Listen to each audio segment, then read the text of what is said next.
What's up guys, I'm Dan Weisinger and I could not be more excited to create this content for you today. This video is going to be the top 7 mistakes first-time home buyers make. So now without further ado, let's go.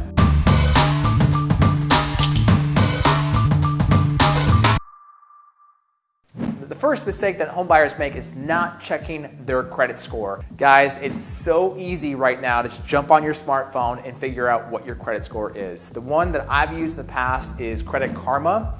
It's free, you download, you put your information in, and it's going to tell you what your average credit score is. It's only going to show you 2 though of the 3 credit bureaus. So the 3 credit bureaus is TransUnion, Experian, and Equifax. And I believe on Credit Karma, it's going to be TransUnion and Equifax, and then you'll have to download a separate app, Experian, which you can get as well for free on the marketplace. So once you download the app and you find out the information, that way you can figure out what your credit score is looking like. It's so important because not all 3 credit bureaus are going to have the same information on every report. So if you have a late payment that showed up on one of your reports, it may not be on the other 2, or maybe you got rid of an old credit card or paid off the amount and it's still showing on one, it's going to affect that score. So make sure that all 3 credit bureaus have the same information, and that way you can have a consistent score across all 3 bureaus. The reason why it's important to understand your credit score is because you need a specific credit score to qualify for that loan. So there's 3 major loan products that we're going to cover today. So the first one we're going to cover is VA loans. The great thing about VA loans, if you've served in the military or you're currently active in the military, you qualify for 0% down. That's pretty awesome. So thank you for those of you who are serving currently or have served. Truly appreciate that. So 0% down payment, and then the minimum credit score to qualify for this loan is going to be 580. And hopefully you can see that there. All right, the next one is FHA. Now, FHA is also a government-backed loan. A lot of times, first-time homebuyers confuse FHA with a first-time homebuyer loan type. It's just a government-backed loan. Same thing with the VA loan, and it's to help those who have either a low credit score or a high debt-to-income ratio. So FHA, the minimum is 3.5% down. I'm sorry, I have terrible handwriting. So 3.5% down payment, and then the minimum credit score is 580. And then the FHA also, they have a little bit more forgiving when it comes to debt to income ratio. Debt to income ratio basically just means how much debt you have, how much income you have, and what that percentage looks like. So it's up to 55% debt to income ratio. So 3.5% down, minimum credit score of 580. And then finally we have conventional. Conventional is a non-government backed loan type. The minimum credit score is around 620 to 640. Ooh, time out real quick guys, want to keep it up to date here. So due to COVID-19, there has been some tighter regulations with lending and qualifying for a loan. Obviously, there's been some negative impacts to COVID-19 with employment. Therefore, lenders have kind of tightened up their qualification standards. So, VA loans are going to be around 620 FICO score to qualify. FHA also 620, both again government-backed loans. And then conventional is now going to most likely be around 660. I would say 620 to 660 is a more accurate representation for a conventional loan qualification. Now, in order to get to qualify for a loan, conventional loan at 620, you would have to put at least 20% down. If you're not putting 20% down, the minimum is probably closer to 660. But again, it all depends on the lender that you connect with. Anyway, just want to make sure you guys are up to date with all the information. These things change pretty rapidly, and I want to make sure you guys know or have all the info available to you firsthand. Proceed. Minimum down payment can be 3%, but you really want to get to minimum about 5% down payment because you get a little bit more attractive interest rate with that as well. So these are the 3 main loan types. Really important that you know your credit score. That way you can qualify for these loans. Now, just because you have a 620 credit score doesn't mean you want to jump right away into a conventional. It just depends on where you're at. FHA loan types also have down payment assistance. So perhaps you qualify for an extra down payment through the state government grants. Pretty awesome to see that as well. They have a Home in 5 program. Well, they'll do up to 5% towards your down payment. Now, if you serve in the military, you qualify for that 5% grant, but you may want to consider doing a VA loan instead because of the 0% down. So this is why it's important to understand your credit score. The higher your credit score, the lower your interest rate. So it can have a huge impact on your monthly payment. So if you come in at 620 versus maybe coming in at 700, you're gonna have perhaps a half a point lower on your interest rate. All right, the second most common mistake that first-time homebuyers make is not getting pre-qualified. You wanna make sure that you get pre-qualified first. Reason being is a lot of times we get so excited, we see that perfect house in that perfect neighborhood, and you find out you don't qualify for it, or you do and it's too late that someone else was already pre-qualified and they were able to put in an offer on that house and win that offer. So make sure you sit down with the lender, go over all your financials and see exactly what you qualify for. All right, the third most common mistake is not shopping your interest rate. You got your pre-qual form in hand, you're excited to go, and you want to put that offer in.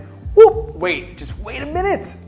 You want to make sure you speak to different lenders as well. You might want to connect with maybe 2 to 3 different lenders at least, just to see what their fees are and what the interest rate comes back at. It's so important because even a couple points here and there on your interest rate can have a huge difference on not only your monthly mortgage, but what your savings is over the course of a year. So make sure you shop that interest rate. All right, number 4 on the list is going to be don't buy more than you can afford. So you got your pre-qual in hand, you're excited to go, let's buy a house. It's $350,000 on the pre-qual. That doesn't mean you only shop for homes that are at the top of your budget. You want to make sure that you budget for your monthly expenses as well. So if you were renting previously and your rent was $1,500 a month and your gas was $100 a month, which would be great, and your entertainment was $500 a month, you get the idea. You want to make sure you go through your budget and what your expenses are when you buy your first home, that it stays in line with that specific budget. You might go a little bit above on your mortgage, but you also understand you're earning equity when you're living in that house. Make sure that you look at homes that are maybe $300,000. That way your monthly payment is right in line with what your budget is. All right, number 5 on the list is the theory that you have to put 20% down to purchase a home. It's not true. So just like we covered in the first part where you have the VA loan, 0% down, FHA as little as 3.5% down, and then a conventional loan between 3 and 5% down minimum, same thing. So let's say a house costs $300,000. 20% down would be 60 large. That's a lot of money. And not a lot of us have $60,000 in our bank account right now. So 5% down would be $15,000. Still a lot of money, but a lot less than $60,000. So if you put $15,000 down on a $300,000 house, keep in mind you're going to have closing costs, which we'll cover next. Closing costs somewhere between 2 to 4% of the purchase price. For now, we'll put about $9,000. So total is about $24,000 to close on this home. Now, your monthly, do it over here, your monthly mortgage would be about $1,832 a month. And the breakdown of this would be your P&I, which is principal and interest. That means how much goes towards the principal balance of your loan and how much goes towards the interest based on your interest rate. So principal and interest would be about $1,260.76. So $1,260.76. Next line would be your taxes, because everybody has to pay taxes. Be about $250 a month, and that would be your property taxes. Next line would be your homeowner's insurance, which would be about $97.50 a month. This is all a month. And then PMI, that private mortgage insurance, equals $223.25. So that's the breakdown to get this number right here. Now keep in mind, your PMI will fall off automatically after you hit 22% equity in your home. All right, number 6 on the list is gonna be not knowing the full cost of purchasing a home. A few of you reached out to me actually on Facebook and asked, hey, can you create a video that shows a breakdown of what it actually costs to purchase a home? So excited to make this part of it right here. If you buy a house for $300,000 and you put 5% down, it's $15,000.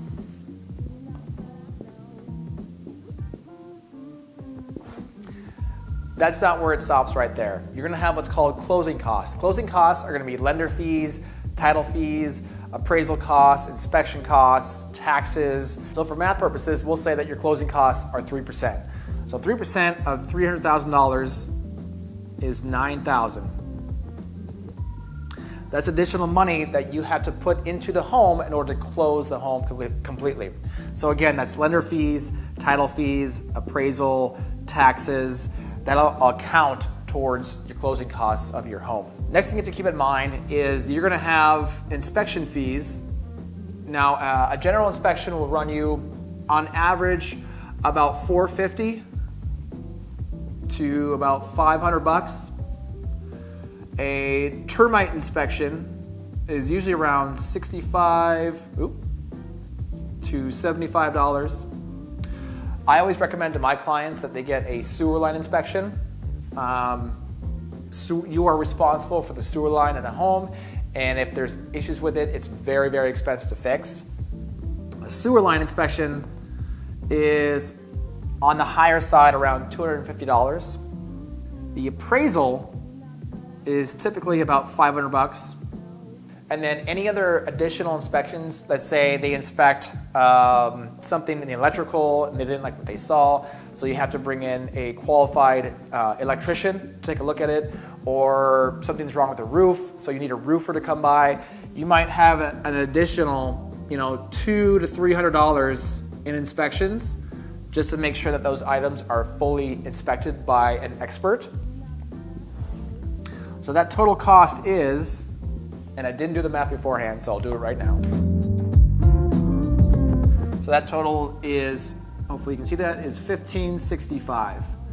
So almost $1,600 you have already invested into this house before you even got a key to this house. And it's possible that you might spend about $1,000 to $1,500 and still not get the house. What I mean by that is you might go through the inspection process, then negotiate some of these repairs with the sellers who may not be motivated to make those repairs, and then you have to walk away because it just doesn't satisfy you. So you may have invested almost $1,600 into that house before you closed on it, before you even got a key, and you might have to walk away. And what I mean by that is perhaps you had inspection on the roof and the electric, and it's a disaster, and you're like, I can't even commit to this house. That means you walk away $1,500 less and you didn't get the house. But the other way to look at it as well is if you didn't have those inspections and you bought the house, you may have had tens of thousands of dollars in repairs looming over you. So keep in mind, these are some of the additional costs that I was talking about. So you have your closing costs, and you also have some of your inspections that add up as well. Also guys, I have a little bonus at the end of the video that covers rent costs versus buying costs. So stick around at the very end and I'll have that breakdown for you guys. All right guys, the 7th and final item on our list today is understanding how to balance logic and emotion. This is such an emotional experience. It's so exciting. You got your pre-qual in hand, you're ready to write a first offer and purchase your first home. Of course it's exciting. But keep in mind, you may not get that first house that you put an offer on. It's a very competitive market out there. It's possible that you put an offer on and don't get it, which can be a bummer, of course, but make sure you're also not overextending yourself and buying a house that you can't afford. The last thing you want to do is get into a house where you have a high monthly mortgage payment, you have a high expense when it comes to taking care of your landscaping or what have you. And now you can't afford to entertain your guests when they come over. You can't afford to go out to eat. So just make sure you have that balance of logic and emotion when you're going out to buy your first home. All right, guys, thank you so much for sticking around to the very end. Truly appreciate that. Now, right now, I'm gonna cover the difference between renting versus buying. Now, in the greater Phoenix area, if you're a renter, you know how rents have gone sky high. The average rent in the greater Phoenix area is $1,200 a month. So as you know, the most consistent thing about rent year over year is that it increases. Now, for math purposes, it may not go up $200, but let's say it goes up $100 a year. So this is year 1, and we'll have 2, 3, 4, and 5. Year 2, $1,300, $1,400, $1,500, and year 5, $1,600 a month. So that means year 1, you spent $14,400 in rent. And you can do the math, 1,300 times 12, and so on and so forth.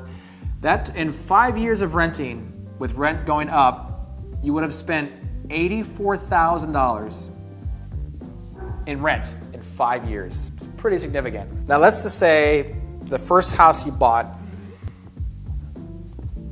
is $250,000. You put 5%, if you put 5% down, your monthly mortgage is approximately $1,547 a month. Now the great thing about homeownership is that your mortgage doesn't increase. What does increase typically is the value of your home. Now in a normal market, we see anywhere between 3 to 5% appreciation. This last year, we saw 9%, which is just bonkers, but not typical. Most experts agree that we're gonna go to about 3 to 5% appreciation. So being conservative, let's say 4% appreciation year over year for 5 years. So that means year 1, after 1 year of ownership, your house is worth $260,000. You keep going, so 260 times 4%, then it is worth 270, 400, and so on and so forth. So by year 5, your house is worth $304,162, which means in 5 years of ownership, you would have made $54,162. Pretty impressive. All right, and there you have it, guys. That's my breakdown of renting versus buying. Guys, thank you so much for checking out my video. I really hope this information was valuable to you, especially for a first-time home buyer. For more information on tips or tricks in home purchasing, check out weisingerresidential.com. Bye.